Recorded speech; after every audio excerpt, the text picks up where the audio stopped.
तो आज मुझे भी ये सौभाग्य प्राप्त हुआ, हम सभी कलाकार बंधुओं को ही सौभाग्य प्राप्त हुआ, आप सभी को हो। तो इसका आज लाभ उठाना है और माँ को आज सब कुछ बता देना है, कुछ छुपाना नहीं है। क्या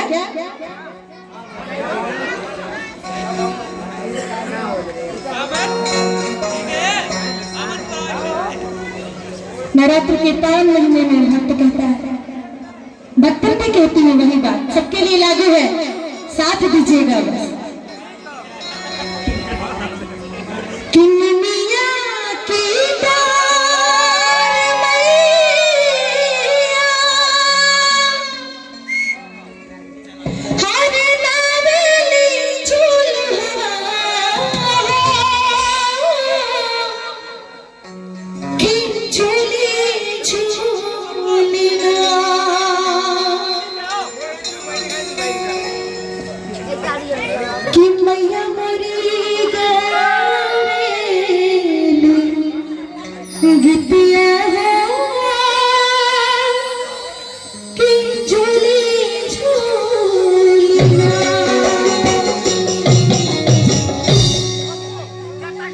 इसी को शुरू करें ना,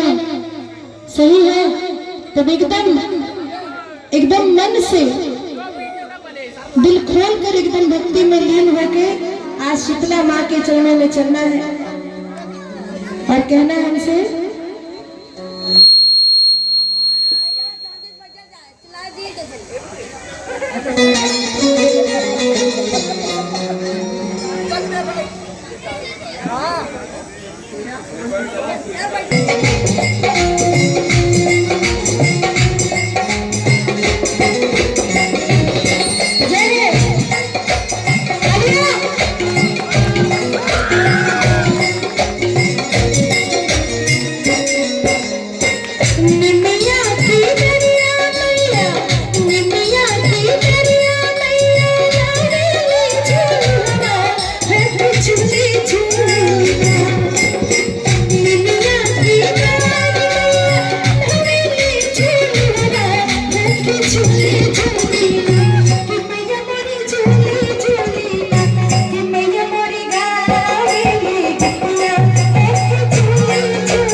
ताली देंगे सभी लोग प्यारे से तालियों के साथ कि मैया मोरी बेटिया हमरे ना तबाले से रहता जनवा हो कि बेटिया हमरे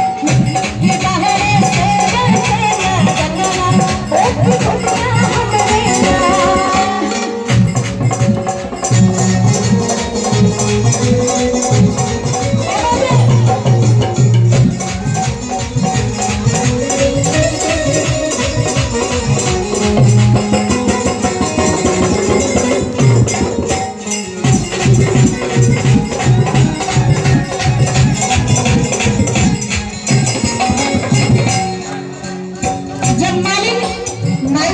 कैसे पानी पिए तो माई क्या कहेले मालिन से सबके पता बा लेकिन फिर भी बहुत शुभ मिलल जाला साथ साथ गावल कहले माई बादल का सीता बादल का सीता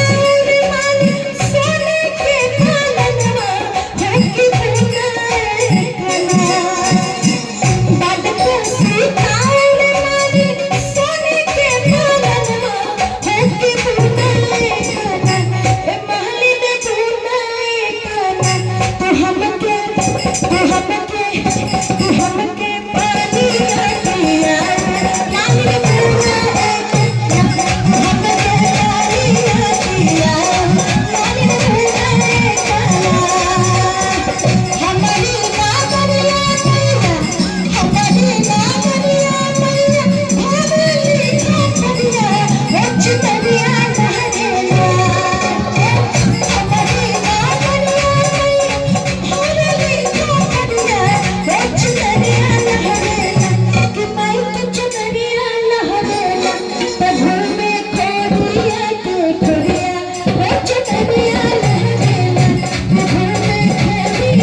सवाल जवाब हो रहल बा माई और मालिन में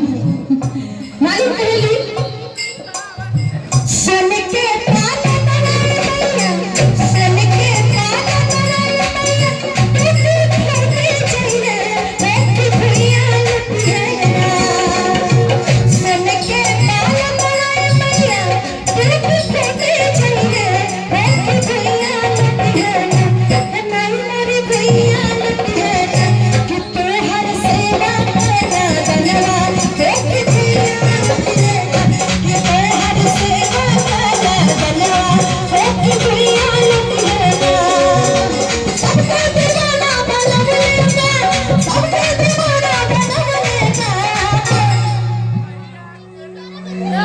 जब जनता बड़ा की वो लाइन बात तो पहले ही से तैयार होगा जब तक आ गुजरे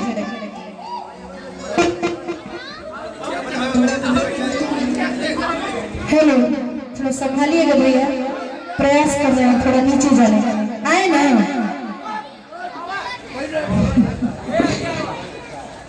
सभी को पता है ना अच्छा ये बताइए आज का ये आयोजन कैसा लग रहा है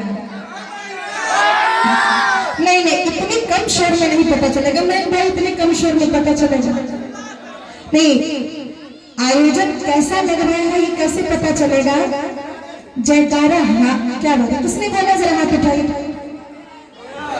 भाई मैं अपने पेमेंट में से 11 रुपए आपको दे दूंगी जाते तो जयकारों से पता चलेगा कि आयोजन आप लोगों को कितना भव्य लग रहा है और कितना मनमोहक लग रहा है ये दोनों हाथ उठाकर आप लोग जयकारा लगा रहे हैं दुर्गा भवानी की दुर्गा महारानी की शीतला भवानी की ये एनर्जी होनी चाहिए कि लगे कि शीतला धाम चौकिया के धाम में रहने वाले भक्त आज यहाँ पर बैठे हैं और माई के जागरण होते हुए तो नामा नहीं न डुबावे के तो जयकारा एकदम भैया पप्पू भैया कि सबके दीवाना बनल लेगा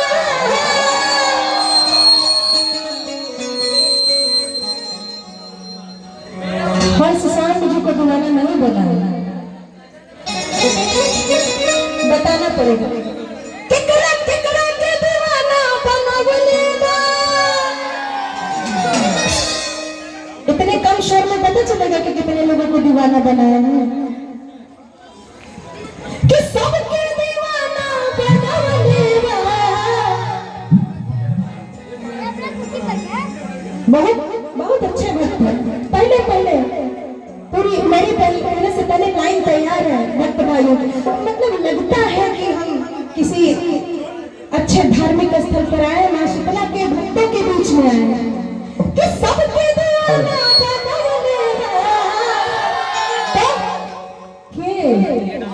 क्या बात है अपने लिए ताली बजा अरे मैया के मन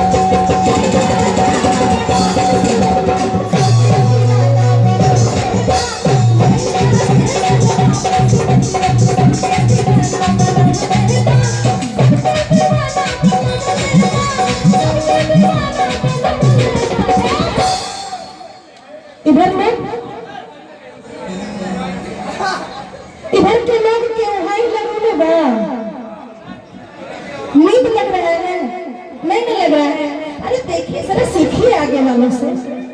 इतनी एनर्जी तो मैंने पूरी अभी आज 7वां दिन में एक भी कार्यक्रम में मैंने इतने भक्तों की